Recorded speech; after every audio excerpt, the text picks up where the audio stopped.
Oke, selamat pagi Marvin, selamat pagi. Bro, silau bro.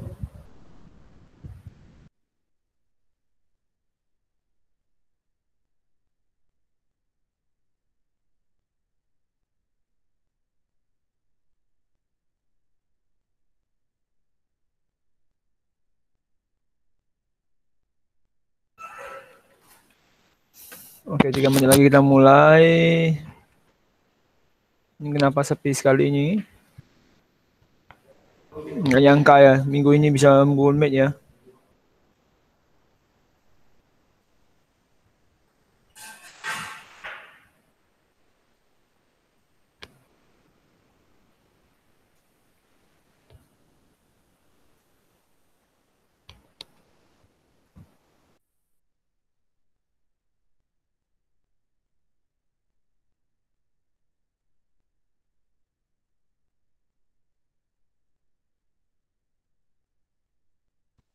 Oke, pagi Felika, Christian, Carvia, Aldrich.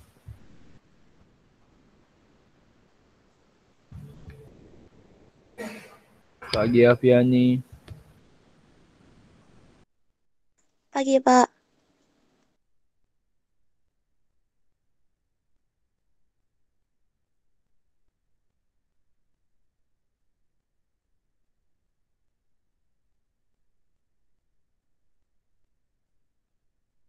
Pagi Felicia, Leon.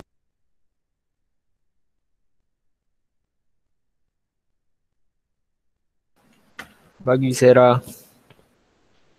Sarah, tugas buat kamu dulu ya.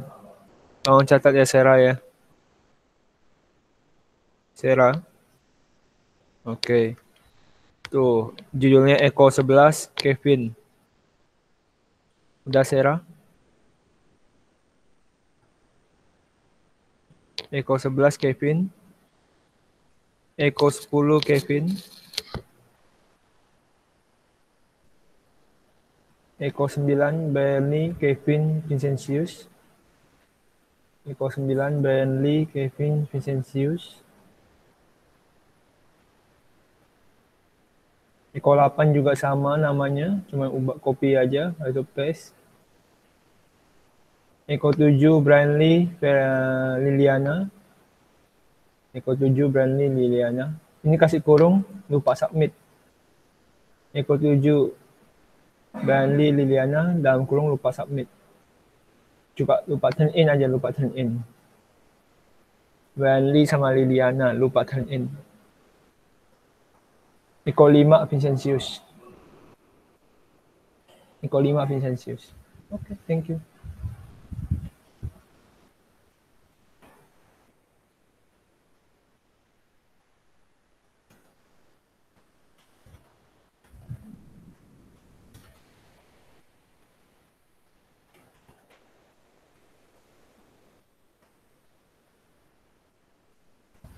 Oke, bentar lagi kita mulai.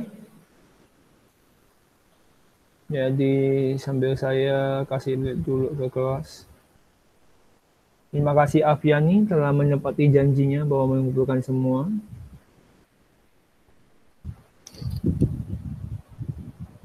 Oke, ya kita mulai ya di 23 orang pagi ini. Ya nggak nyangka ya tiba-tiba pakai Meet ya. Memang sengaja saya.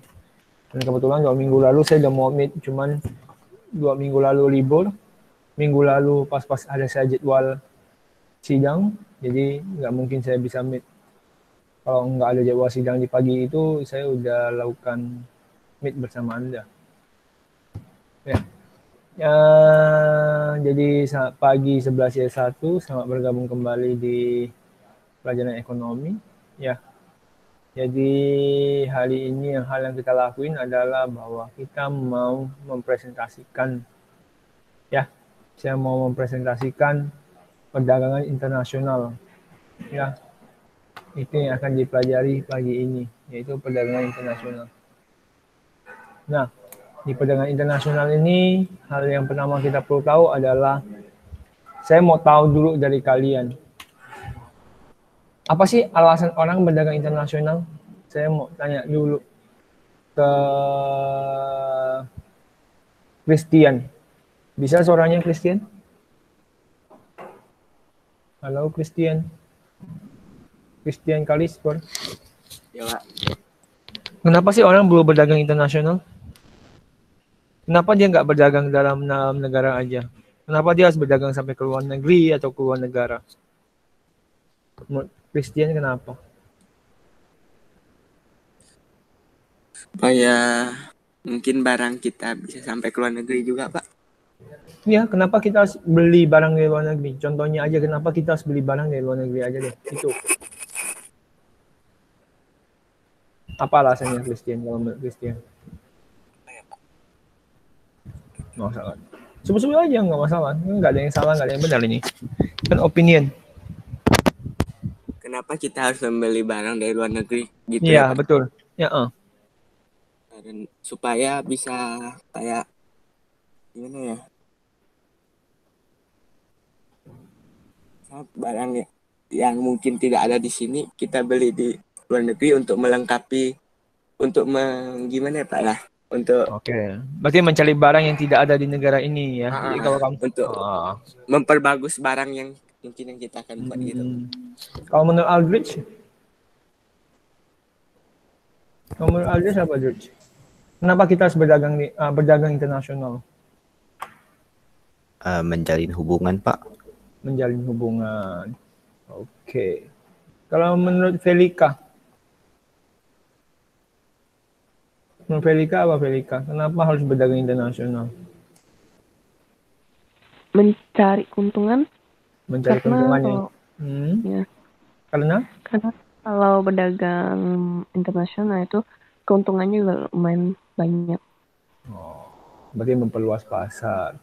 Oke, coba kita tanya Sarah. Sarah, kenapa kita harus berdagang internasional? Menurut saya sih biasanya untuk memenuhi kebutuhan, lalu kepentingan ekonomi, sosial, politik, lalu biasanya juga kalau nggak salah untuk meningkatkan GDP. Jadi untuk tingkat ekonomi, sosial, dan politik lah ya, itu yang dimaksud Sarah. Oke, terakhir saya mau minta Filia. Filia, kenapa kita perlu berdagang internasional?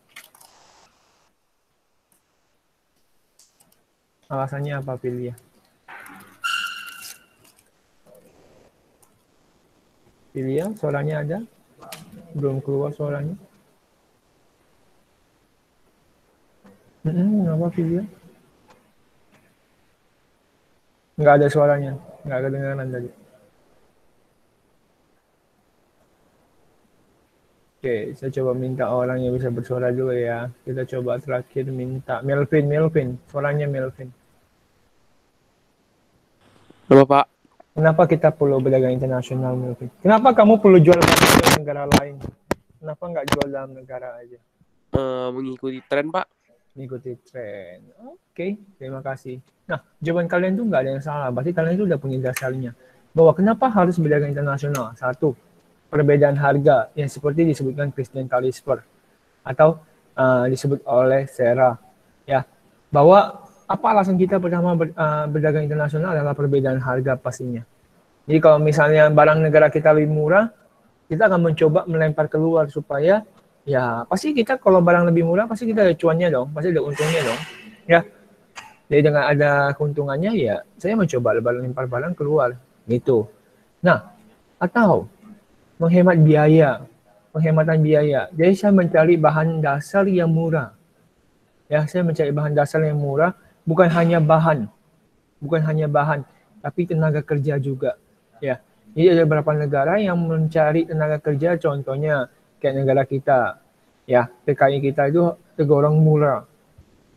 Salah satunya adalah kalau lempar ke Australia itu negara kita tergolong yang ya siap untuk menerima kerja kasar. That's why kenapa orang kita sangat senang ke Australia, Aussie, ya karena salah satunya adalah bayaran di sana tinggi dibanding dengan yang di sini. Ya, tetapi bagi orang sana, bagi orang Aussie, bahwa itu adalah hal yang kecil, uang yang kecil ya. Makanya mereka senang aja orang Indonesia datang ke sana.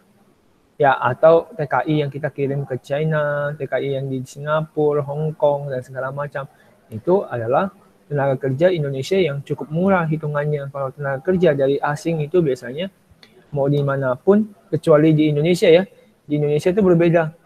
Orang lokal harganya lebih murah daripada harga orang asing. Ya. Jadi kalau Anda lihat kalau di Indonesia itu terbalik sistematikanya. Kalau di luar negeri sistematikanya biasanya dia akan mencukupi kebutuhan orang lokalnya dulu. Jadi kalau orang lokalnya pasti gajinya lebih tinggi dibandingkan dengan orang yang dari luar negeri gitu loh ya. Itu biasanya. Ya. Lanjut. Kondisi geografis pasti. Kenapa perlu berdagang internasional? Kondisi geografis. Alasannya adalah kalau negara saya nggak mampu memproduksi, salah satunya contoh rempah-rempah seperti negara Eropa, dia nggak mampu memproduksi negara Eropa rempah-rempah ya, saya nggak mungkin. Jadi salah satu caranya adalah untuk melengkapi kebutuhan, ya melengkapi kebutuhan saya harus mencari dari negara lain. Perbedaan selera pasti. Dan terakhir perbedaan teknologi. Semakin tinggi perbedaan selera dan teknologi akan menyebabkan kita berdagang internasional, mencari barang untuk melengkapi kebutuhan kita. Ya. Nah, tahukah Anda negara kita itu pernah menjadi pengekspor. Jadi kalau perdagangan internasional itu pasti ekspor import. Ya, negara kita pernah menjadi negara mengekspor gula terbesar kedua di dunia setelah Kuba, negara Kuba. Setelah itu sekarang negara kita menjadi negara nomor 1 mengimport gula di dunia. Jadi kalau negara kita sekarang itu yang mencari gula, jadi dia mau masukkan gula. Kenapa bisa begitu Pak? Iya, karena satu, rupanya mereka negara lain mampu. Ya, mengapa bisa begitu Pak? Ini bisa, biasanya saya selalu tanya di ulangannya. Mengapa Pak negara kita bisa menjadi negara yang terbelakang di ujung-ujungnya? Satu, negara kita tuh sangat terbuai oleh nilai sebenarnya. Kenapa begitu Pak? Salah satu contohnya adalah kalau udah untung ya udah nggak perlu ditingkatkan lagi, nggak perlu dispesialisasikan lagi, nggak perlu ditingkatkan lagi bagaimana cara memproduksinya. Ini gula dulu negara Indonesia mungkin adalah harga yang paling murah, jadi dia mampu mengekspor, mampu bersaing. Tapi sekarang negara Indonesia punya harga gula. Pak, memang Indonesia nggak mampu produksi gula Pak? Mampu memproduksi gula. Cuma harganya 3 kali lipat.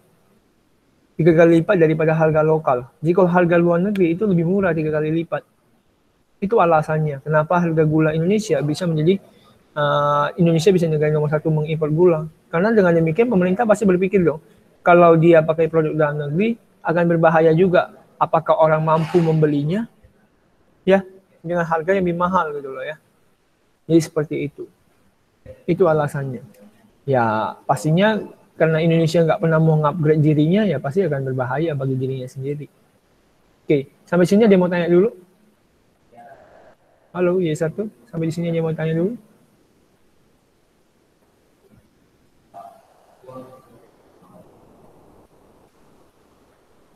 Oke. Kalau demikian, tidak ada, saya lanjut. Penyebab perdagangan internasional adalah salah satunya adalah globalisasi. Globalisasi adalah satu proses modernisasi akibat beberapa faktor. Ya, yang tadi, maka tadi saya bilang, Indonesia bisa tertinggal itu karena efek tidak memodernisasinya atau tidak mengupgrade dirinya sendiri. Satu, globalisasi produksi. Globalisasi produksi itu adalah bagaimana cara dia memodernisasi jumlah produksinya makin banyak. 1, 2, 3 itu pasti berhubungan. Ya, produksi pembiayaan tenaga kerja itu sudah sangat mudah sekali, bahwa produksi pembiayaan dan tenaga kerja itu sangat berhubungan jika dalam sistem produksi. Ya, Pak, bagaimana dengan jaringan informasi? Jaringan informasi itu adalah salah satu saya selalu sebut bahwa dalam satu buah dunia ini, semakin tinggi informasi yang kita cepat dapat, semakin cepat kaya lah kita. Salah satu contohnya adalah main stock, atau bermain saham, atau menginvestasi saham. Kalau kita tahu bahwa investasi saham ini akan naik, wow, itu pasti kita sudah kaya dari dulu. Ya, atau globalisasi perdagangan. Itulah efeknya. Mungkin dulu orang nggak pernah nyangka bisa kirim barang ke luar negeri atau kirim barang ke negara lain, tapi sekarang dengan efek globalisasi, ya perkembangan teknologi yang semakin canggih, orang makin mudah untuk mengirim barang ke luar negeri. Itu salah satu alasannya, globalisasi. Ya, nah, apa sih manfaat perdagangan internasional? Ya jelaslah, memperoleh barang yang tidak diproduksi dalam negeri, seperti kata Christian. Memperluas pasar, seperti kata Felicia. Menstabilkan harga barang, yang tadi saya barusan bilang. Ya, jadi kalau harga barang terlalu tinggi dalam negeri, ya bagaimana cara saya biar harga barangnya masih bisa dijangkau. Mengimpor teknologi modern, ya supaya bisa masuk teknologi, saling berbarter. Memperoleh manfaat dan spesialisasi. Spesialisasi adalah mengkhususkan diri, jadi makin jago orangnya. Ya, sumber penerimaan negara, ya menambah sumber penerimaan negara karena ada devisa, menambah kesempatan kerja. Ya, itu. Nah, apa sih yang menghambat biasanya negara bisa tidak dapat melakukan perdagangan internasional adalah satu, negara tidak aman. Kalau negara lagi perang, siapa yang mau kirim gitu loh ya. Kebijakan ekonomi, contohnya Korea Utara. Korea Utara itu punya kebijakan ekonomi, dia hanya mau menerima barang dari China karena satu ideologi, satu sistem ekonomi. Atau kurs mata uang asing yang tidak stabil, salah satunya Zimbabwe. Ya, siapa yang mau berhubungan internasional? Orang setiap hari barangnya harga mata uangnya nggak stabil. Jadi seperti itu. Pak, ada efeknya nggak Pak kalau orang nggak mau? Ya banyak lah. Penerimaan negara kita pasti berkurang dong. Nah, ini yang akan saya bahas hari ini adalah teori perdagangan internasional. Satu ada keunggulan mutlak, satu ada keunggulan komparatif. Ingat, ini teori, saya selalu sampaikan. Ingat, ini teori. Teori merupakan satu hal yang dapat dipenuhi apabila telah memenuhi syarat yang telah ditentukan oleh pemuka teori tersebut. Jadi teori keunggulan mutlak dan teori keunggulan komparatif akan bisa dikerjakan apabila sudah memenuhi syarat. Salah satunya adalah hanya ada dua negara, hanya ada dua mua barang, setiap negara ada keunggulannya. Setiap negara sumber daya manusianya sama. Masuk akal nggak? Nggak mungkin masuk akal. Ya, memiliki jenis sumber daya alam yang sama, jenisnya loh ya. Nggak mungkin. Memiliki harga yang sama, nggak mungkin. Memiliki jam dan sistem kerja yang sama, dan nggak mungkin. Ya, tetapi ini teori. Ini hanya untuk menggambarkan bagaimana kejadiannya. Kalau keunggulan komparatif cuma bedanya adalah negara dapat ada dua keunggulan, cuma satu spesialisasi. Maksudnya apa Pak? Kita akan lihat langsung. Contohnya, kalau keunggulan mutlak ini kita udah nampak. Mari Anda lihat. Dari keunggulan mutlak, Indonesia unggul di hal apa ya? Dibanding dengan Jepang. Halo? Indonesia itu unggul dalam hal apa ya? Kan di sini antara beras sama gula ya. Indonesia unggul hal apa, Jepang unggul dalam hal apa? Halo, ya satu. Kalau dari keunggulan mutlak ini, ya Indonesia itu unggul dalam hal apa, Jepang itu unggul dalam hal apa? Indonesia beras, Jepang gula. Ya, betul. Ya, jadi seperti itu ya. Tapi kalau keunggulan komparatif, Indonesia ada unggul gak ya? Kalau di keunggulan komparatif, Indonesia ada unggul gak ya? Di keunggulan komparatif, Indonesia ada unggul gak ya? Berarti ini yang absen cuma Filia sama Aldi ya. Ya, Jepang unggul dua-duanya. Tetapi keunggulan komparatif, walaupun ya Jepang unggul dua-duanya, kita perlu cari tahu bahwa hanya ada satu yang dia khususkan. Jadi hanya boleh ada satu yang Jepang khususkan. Kenapa? Karena ada kata spesialisasi. Nah, saya mau cari tahu dulu nih arti spesialisasi. Anda ngerti gak spesialisasi gitu ya? Saya mau coba tanya. Coba Devita. Devita? Halo? Ya, Pak. Devita, menurut Anda kalau spesialisasi itu apa ya? Sesuatu yang dikhususkan gitu, yang dia utamakan. Oke. Kita coba tanya lain. Terima kasih. Virginia. Virgi bisa bersuara? Bisa, Pak. Kalau menurut Virgi, spesialisasi itu gimana? Pengkhususan. Kalau contoh ya, Bapak tanya ya ke Virgi ya. Virgi itu spesialisasi di bidang apa? Contoh deh. Artinya apa, Pak? Atau Kamunya itu spesialisasi di bidang apa? Kamu tuh lebih nonjol di bagian apa? Spesialisasinya di bagian apa? saya spesialisasinya di bidang seni. Oke, berarti kalau diartikan Virginia itu gimana sih? Kayak ahli. Kalau berarti misalnya Virginia spesialisasi di bidang seni, Virginia lebih baik dibandingkan dengan mata pelajaran lain, betul? Iya. Oke, terima kasih. Oke, Rio. Ya, Pak. Rio lebih spesialisasi di mata pelajaran apa, Rio? Komputer, Pak. Kenapa, Rio? Karena biasa saya lebih sering pakai komputer. Jadi dibandingkan mata pelajaran lain, Rio akan bakal cepat kerjakan soal komputer. Oke. Nah, bagus. Berarti Anda sudah mengerti bahwa spesialisasi adalah kita mengkhususkan sesuatu supaya kita lebih efektif dan lebih efisien. Ya, jadi kalau dari dua keunggulan ini kita harus hitung nanti, ada cara hitungnya. Ya, bahwa negara itu hanya perlu khusus satu. Ya, khusus satu. Kenapa? Karena tujuannya adalah membuat spesialisasi. Ya. Nah, saya akan masuk ke bagian sheet ya. Mari kita mulai. Jadi kita mulai dulu. Saya catat soalnya. Ini yang keunggulan. Mutlak. Ini beras. Gula. Indonesia. Ini Jepang. 100 kilo. Seperti biasa, saya mengharapkan sekali Anda melakukan suara. Ya. Kalau tidak, menurut saya Anda bakal bingung. Oke? Saya mulai ya. Langkah pertama. Langkah 1. Angka 1 adalah coba kita convert dulu. Indonesia kalau 100 kilo beras itu sama dengan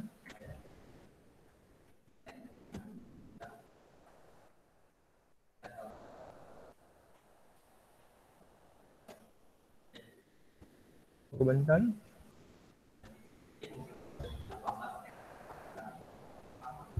Itu sama dengan 200 kilo gula ya. Oke, tolong suaranya. Kalau 1 kilo beras sama dengan berapa kilo gula ya?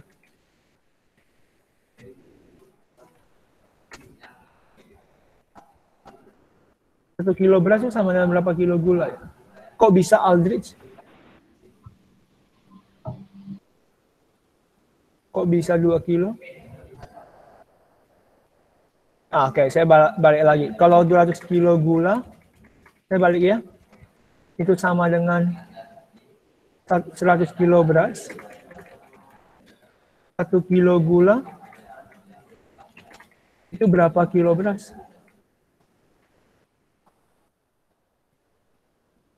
Dibagi berapa, Aldrich? Ayo, yang lain. Gimana? Kok bisa? Jawaban lain berapa? Halo?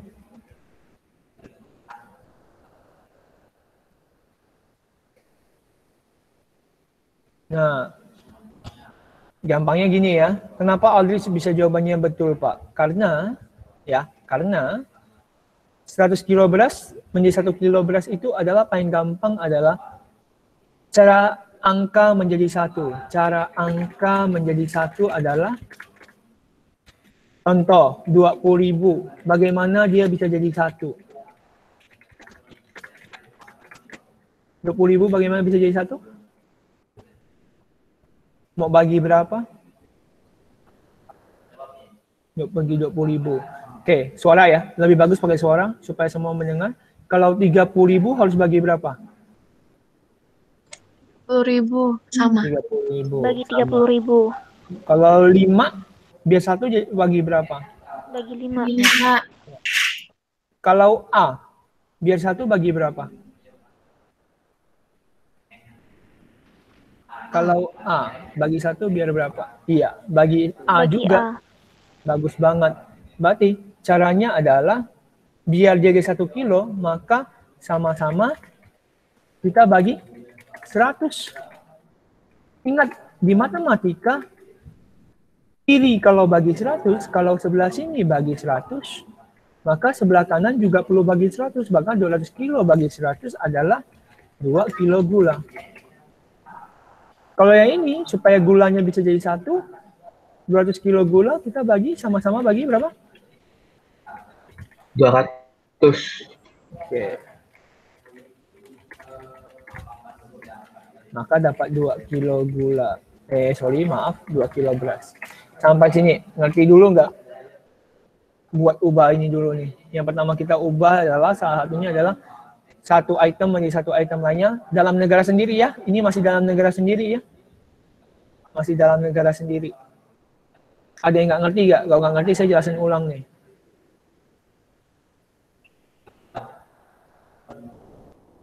Ada yang masalah? Halo, Aldrich? Kenapa Aldrich? 100 200 kenapa Oh, sorry. 2 kilo, Pak? Sorry, ini setengah. Maaf. 0,5 aja ya. Maaf.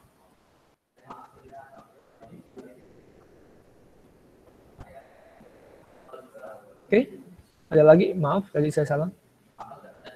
Mau tulis 1/2 boleh, mau tulis 0,5 boleh, terserah.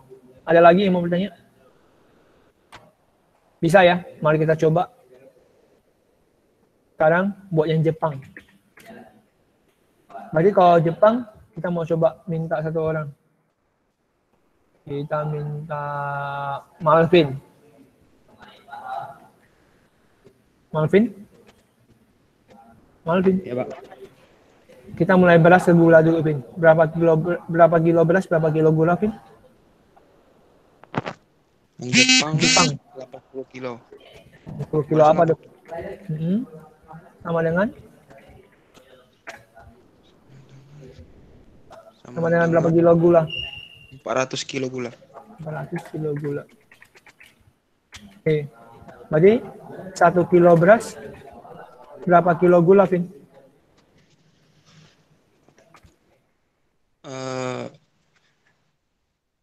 Kayak beras 1 kilo, kita bagi berapa, Vin? Bagi 80. Berarti sebelah sini juga harus bagi? 80. Oke. Berapa, Vin? 5, Pak. Oke, bagus. Oke, thank you. Sekarang kita coba ke Leon Christiansen. Leon, Ya, Pak. sekarang kita coba ikan Leon. Dari gula ke beras. Berapa kilo gula? 400. 400 kilo gula ya. Berapa kilo beras? 80. 80 ya. Berarti 1 kilo gula mau dibagi berapa nih? Bagi 400. Oke. Sama bagi 400. Pak, ini perlu ditulis nggak sih, Pak? Nggak perlu. Ini nggak perlu ditulis. Terserah Anda. Langsung sama dengan berapa, Leon? 0,2. 0,2. Oke, sampai sini. Ada yang bingung dulu nggak? Tolong dijawab dengan baik. Ada ya nggak yang bingung?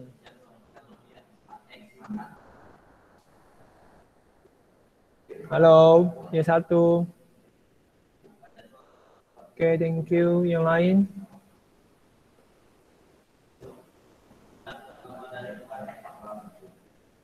Tidak ada yang mau tanya ya? Oke. Kalau sudah langkah 2, kita mau bandingkan siapa dulu nih? Mau Indonesia atau Jepang dulu? Silakan dipilih, bebas.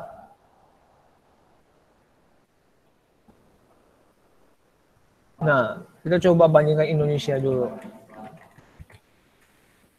Kita coba bilang bahwa 1 kilogram beras di Indonesia itu sama dengan 2 kilo gula di Indonesia. Ya, ini kalau dia dagang di Indonesia. Perspektifnya adalah kalau dia dagang di Indonesia. 1 kilo beras, kalau dia mau jual jadi gula, dia dapat 2 kilo. Sekarang, kalau Indonesia bawa ke Jepang, Ini sekarang kalau dia ekspor 1 kilo beras, kalau di Jepang itu sama dengan berapa kilo gula? 5 kilo. Iya, 1 kilo beras di Jepang itu 5 kilo gula. Sekarang kalau logikanya, Indonesia kalau kirim beras ke Jepang, lebih bagus dia kirim ke negara sendiri atau kirim ke negara luar? Negara luar. Kenapa? Untungnya lebih banyak.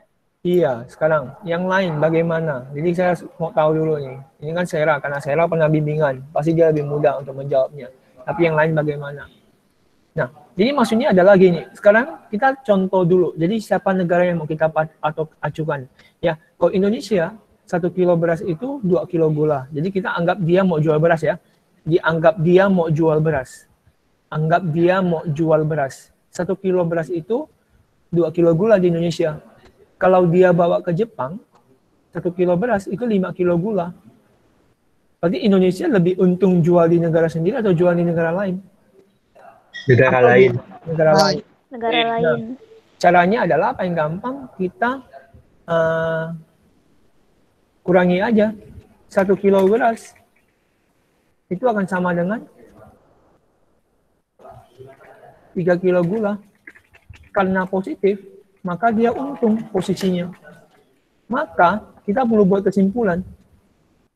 Tak, ya, pasti perlu kesimpulannya. Iya, Indonesia jika jual gula, jika melakukan perdagangan, jika ini aja deh, melakukan perdagangan internasional beras ke Jepang akan mengalami untung 3 kilo gula.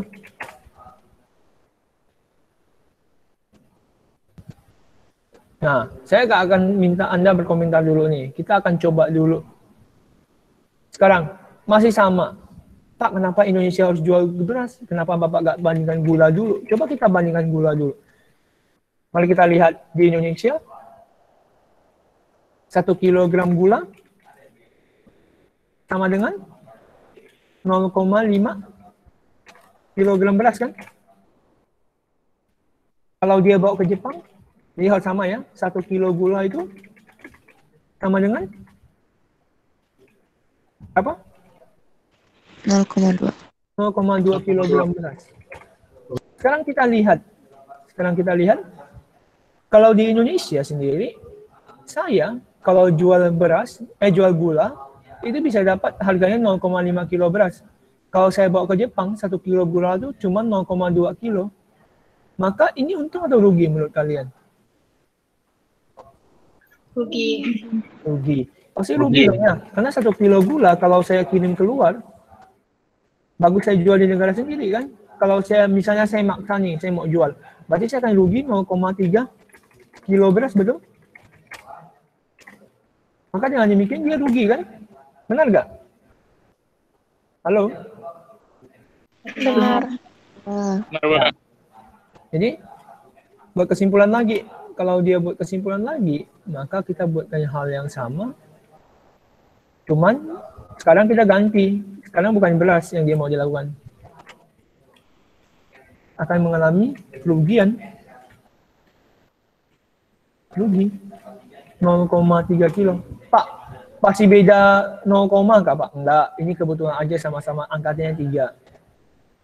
Ya, sorry, ini belum saya ubah. Pak, kalau nggak ada kesimpulan gimana? Ya salah. Oke, sekarang saya tanya. Jadi Indonesia sekarang lebih untung jual gula atau jual beras? Jual beras. Jual beras, bagus. Indonesia lebih untung jual beras. Jadi kalau 1 kilo beras, Indonesia untung berapa kilo? 3 kilo. Ya. 3 kilo. Kalau 1 kilo dia untung berapa tadi? Dia untung 3 kilo gula ya? 3 kilo. Kalau Indonesia jual 200 kilo gula, kilo beras, untung berapa? Untung atau rugi dia? Untung. Untung berapa? 600. Untung 600 kilo gula kan? Kok bisa Pak? 1 kilo, 1 kilo beras sama dengan 3 kilo gula. Berarti kalau 200 kilo tinggal kalikan 200 aja kiri sama kanan. Mari kita buktikan.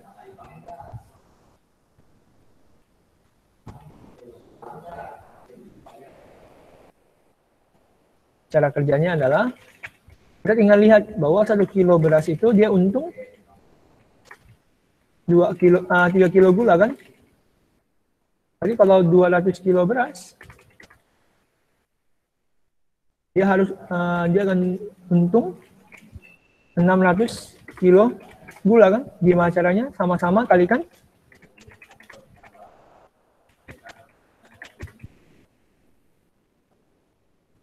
sama sini. Ada yang mau tanya dulu gak? Ini baru sebelah nih. Jadi hal yang kita lakuin adalah yang penting tuh yang ini. Yang saya blok merah. Ini yang penting.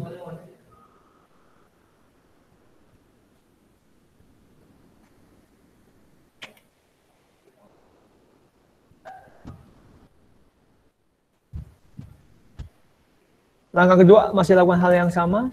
Mari buatkan lagi dengan hal yang sama. Tapi dimulai dari Jepang. Jepang dulu, jadi kalau mau lihat dari siapa dulu yang mau kirim keluar, kita buat negaranya dulu. Berarti Jepang baru Indonesia. Nah, sekarang kita melakukan hal yang sama. Kalau Jepang 1 kilogram beras, itu sama dengan 5 kilo gula, betul? Kalau di Indonesia 1 kilogram beras, berapa gula? Belum. 2 kilo. 2 kilo. Sekarang kita mulai cerita. Jepang 1 kilo beras itu di negara sendirinya 5 kilo gula. Kalau dia bawa ke Indonesia, 1 kilo berasnya tinggal 2 kilo gula. Sekarang dia untung atau rugi? Rugi. Rugi. Maka 1 kilogram beras, dia akan rugi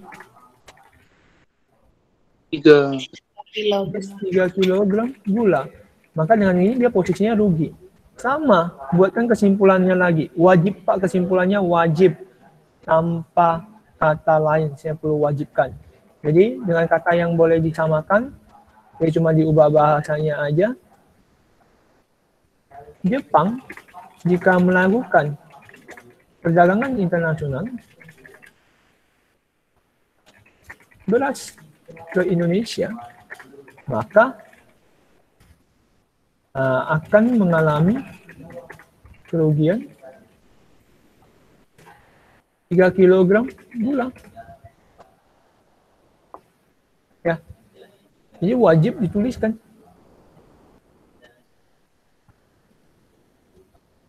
Pak, berarti sekarang saya punya kesimpulan dong Pak. Kalau di Indonesia untung, maka di Jepangnya rugi. Iya. Berarti sekarang kita udah punya kesimpulan juga nih. Kita udah punya gambaran. Kalau sekarang Indonesia rugi 0,3 kilogram beras, maka di Jepang pasti dia untung. 1 kilogram beras, 1 kilogram gula, itu di Jepang 0,2 ya.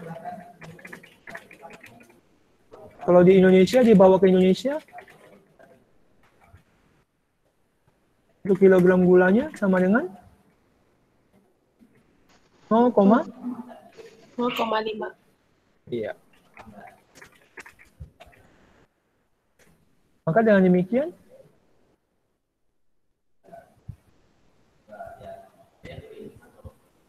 satu kilogram gula dari Jepang akan menghasilkan keuntungan ke Indonesia 0,3 kilogram gula. Maka dia untung. Pak, jadi kami boleh buat kesimpulan Pak? Boleh. Ya, jadi kalau misalnya udah sama, kalau Anda udah tahu, kenapa enggak?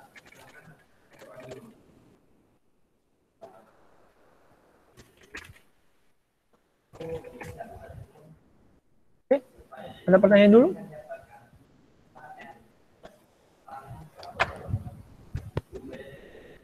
Jadi langkah 1 dan langkah 2 itu soal buat seperti ini.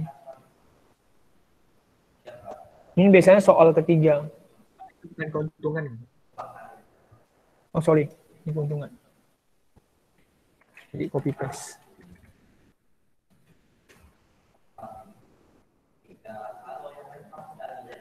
Oke. Palingan soal yang sering muncul adalah saya akan tanya gini. Jika Indonesia jual beras ke Jepang, jangan beras lagi deh. Jika Jepang aja jual gula aja deh ke Indonesia sebanyak 1 ton, berapa untung ruginya? Berapa untung atau ruginya? Oke, mari kita coba tanya dulu. Jika Jepang jual gula ke Indonesia, dia untung atau rugi ya?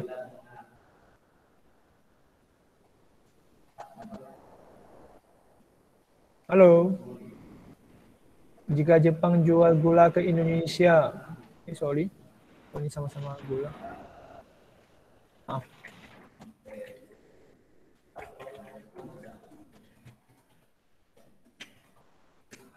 Ini untung ada rugi ya? Rugi.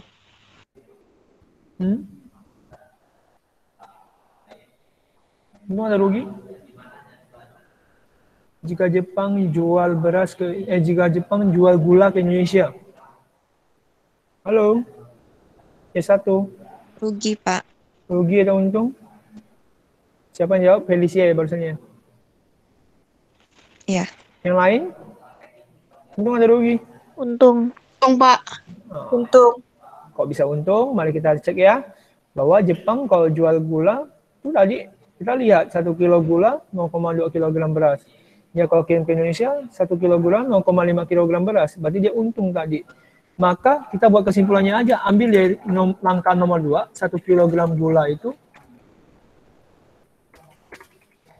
dia untung 0,3 kg beras.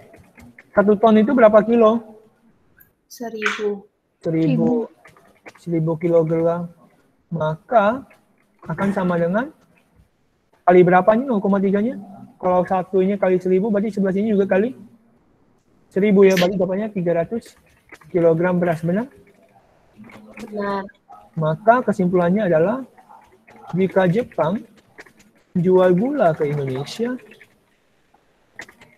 sebanyak 1 ton akan untung 300 kg beras. Selesai. Ini contoh soalnya.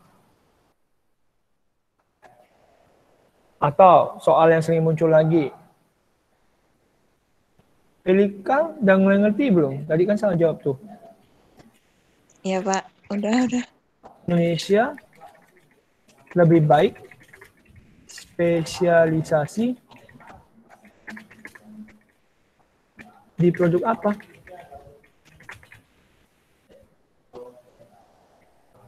Jadi kalau misalnya Indonesia disuruh menspesialisasikan diri, dia lebih baik spesialisasi di gula atau beras? Beras. Ya udah, jawabannya adalah Indonesia lebih baik spesialisasi di beras. Selesai. Ngerti? Bingung dulu gak sampai sini?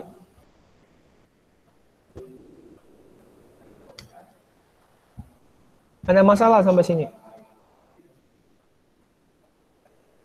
Halo? S1. Tidak, Pak.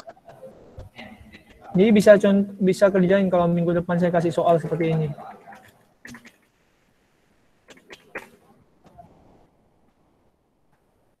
Oke, ini contoh 1 ya.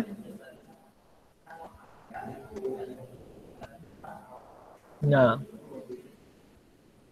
Oke, lanjut. Boleh lanjut ya, kita lanjut ke keunggulan komparatif.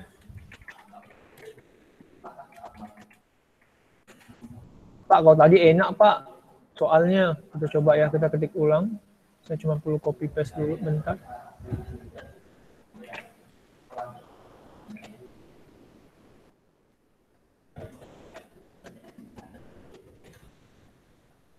Yang berubah di sini.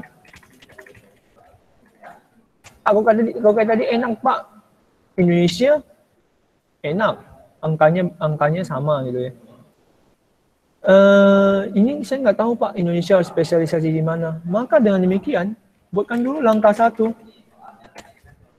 Ubah dulu Indonesia 100 kg berasnya, itu kan sama dengan 100 kg gula ya. Berarti 1 kg berasnya berapa? 2 kilo.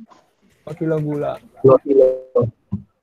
Kalau 100 kg, 200 kg gulanya sama dengan 100 kg beras. 1 kilo gulanya 0,5 kg beras. Bagus. Nah itu Jepang. Kita mulai dari beras, 500 kg berasnya.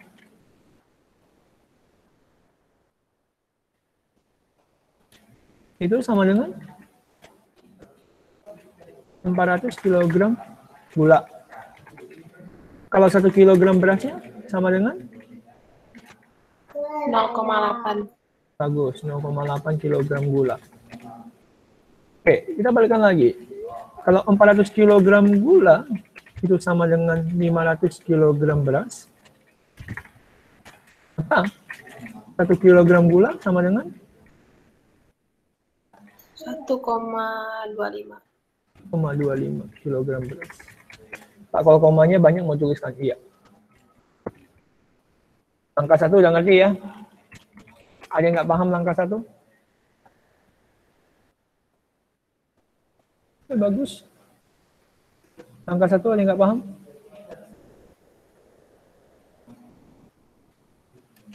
Bagus, semua mengerti. Langkah 2, kita mau mulai dari Indonesia atau Jepang nih? Mau mulai dari Indonesia atau Jepang nih? Terserah Anda. Kita mau mulai dari negara siapa nih? Halo? Indonesia ke Jepang nih? Oke, kita mulai Jepang. Melvin jangan Jepang. Jepang dulu, Vin. Melvin, mau mulai dari beras atau mulai dari gula?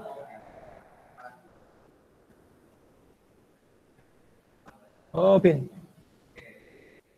Gula. Oke. Vin, maka kita mulai dulu. Kita lihat yang di Jepang. 1 kilo gula, itu berapa kilo beras, Vin? Suara aja, Vin, langsung kalau bisa. Saya nggak usah bolak-balik lagi. Cara lihatnya di mana, Pak? Nih, kita lihat yang Jepang kan. Kalau 1 kilo gula, berapa kilogram beras? 1,25, Pak. Oke, bagus. Kalau dia bawa ke Indonesia, 1 kilogram gula, berapa, Vin? 0,5, Pak. 0,5 kilo. Kalau kamu di Jepang, Vin, kamu mau nggak jual gula ke Indonesia? Tidak, Pak. Kenapa? Rugi, Pak. Oke, bagus. Rugi berapa? Nggak, bisa itu nggak?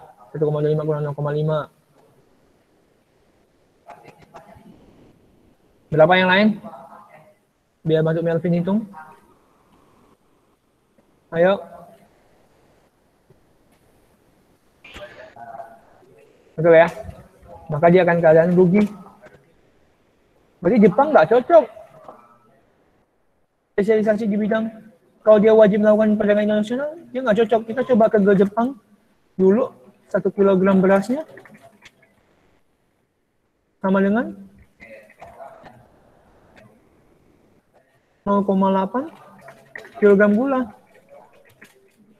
Kalau di Indonesia 1 kilogram berasnya sama dengan 2 kilo gula. 2 kilogram gula. Maka dengan demikian, Jepang untung nggak kalau kirim beras ke Indonesia? Untung kan? Berarti 1 kilogram beras, kalau ditukarkan ke Indonesia, dia akan dapat untung kan? Sebesar 1,2 kilogram gula. Maka contoh langkah 3 misalnya, ada soal menanyakan Jepang lebih baik spesialisasi di bidang apa? Maka dengan demikian, bagus dia jual beras atau jual gula? Halo? Bagus jual beras? Iya. Beras, Pak. Jawabannya adalah beras. Ingat, saya selalu mengajarkan kalian nanti dan tolong ambil ini sebagai pemikiran Anda ketika Anda sidang di kelas 12. Ketika kalian menjawab sesuatu wajib ada argumennya. Pak, kenapa beras? Karena adalah jika dia menjual beras ke Indonesia, dia untung 1,2 kilo gula. Udah. Nggak perlu dia panjang-panjangkan lagi ceritanya. Ya. Sampai sini aja mau tanya dulu. Sekarang kita lanjut ke Indonesia. Maka dengan gini kita udah punya gambaran kan. Kalau Indonesia Jepang rugi gula, berarti Indonesia pasti untung gula. Tidak pasti itu sifatnya. 0,5 kg beras. 1 kg kalau dia bawa ke Jepang sama dengan 1,25 kg beras. Maka dengan demikian, ini saya belum buat kesimpulannya, saya lupa tadi.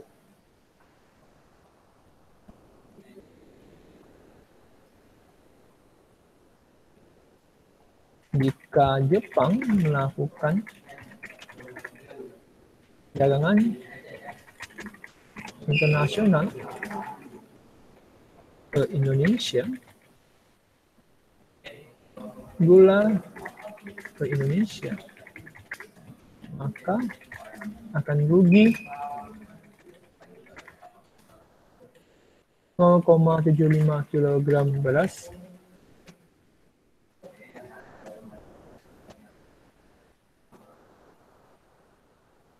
ya. Juga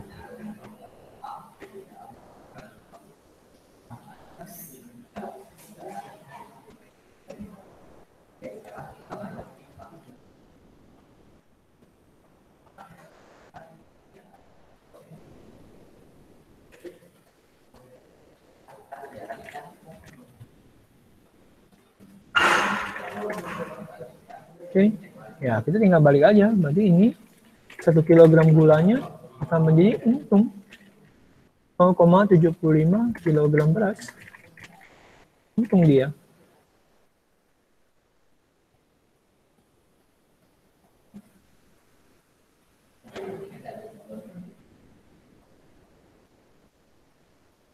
Tinggal buat kesimpulan lagi, sama.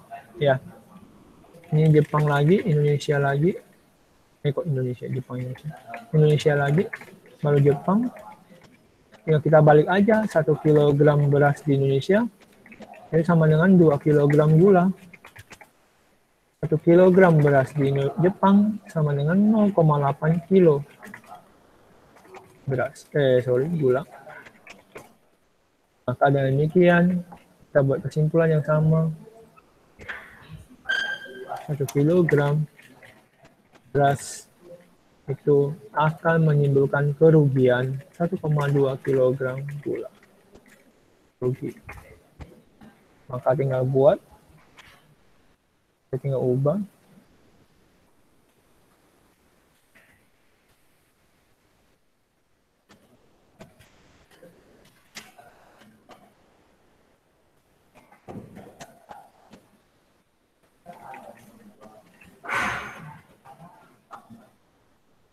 Untuk saya ubah ya, sabar ya.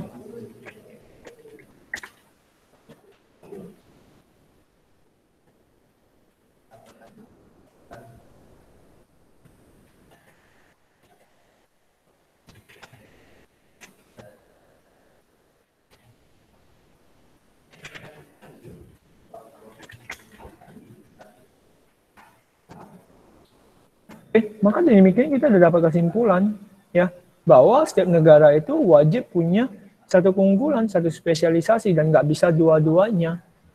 Ya, karena kenapa? Sama seperti kita dalam sekolah, bahwa kita perlu mengkhususkan suatu mata pelajaran yang kita bisa, tetapi tidak mengabaikan ya, tetapi tidak mengabaikan. Ya, ini caranya adalah melengkapi dengan cara lain. Oke, sampai sini ada mau tanya dulu?